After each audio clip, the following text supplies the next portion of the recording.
በጣም ተገላገልሽ። ደህና ነሽ? እግዚአብሔርም ፈጣሪም እየባረከን ይመስለኛል።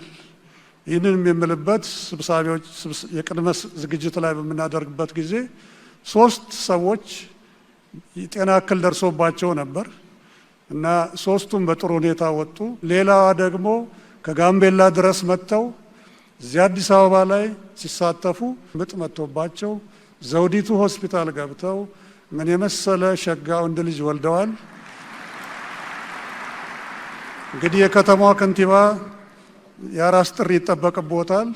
እንኳን ደስ ያለን። አገራዊ ምክክር ለማሳተፍ ነው የመጣሁት። ከ3 ቀን በኋላ ኦሪንቴሽን ተጀመረ። አድዋ ድል ላይ ኦሪንቴሽን ጊዜ ነው ሚቱ የመጣ። ሚቱ ተጀመረ። አንድ አስተባባሪ አሳወኩት።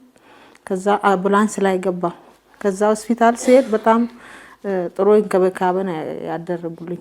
ዘውዲት ሆስፒታል 3 ሰዓት ቀን ሂጄ 5 ሰዓት እነሱ ታግዞ 5 ሰዓት ሌሊት ነው የወለድኩት።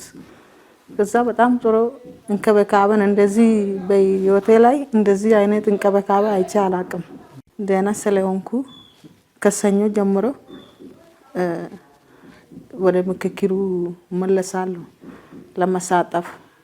በቃ ያለ በሙሉ እንድመካከር ችግሮች በሙሉ በጋራ እንድንፋታ እነሱ ያደረጉልኝ ደግሞ በጣም ደስ ብሎኛል። እንደዚህ ነገር ይሆናል ብዬ አላሰብኩም። የእግዚአብሔር ስራ ነው ብዬ አሰብኩና እነሱ በጣም ነው የማመሰግናቸው። በጣም ነው የምወዳቸው። እግዚአብሔር ከዚህ የበለጠ ይባርካቸው። አዲስ ትውልድ ስለተወለደ ለወደፊት ደግሞ እንደዚህ ጥሩ ትውልድ ይኖራል ብዬ አሰብኩት።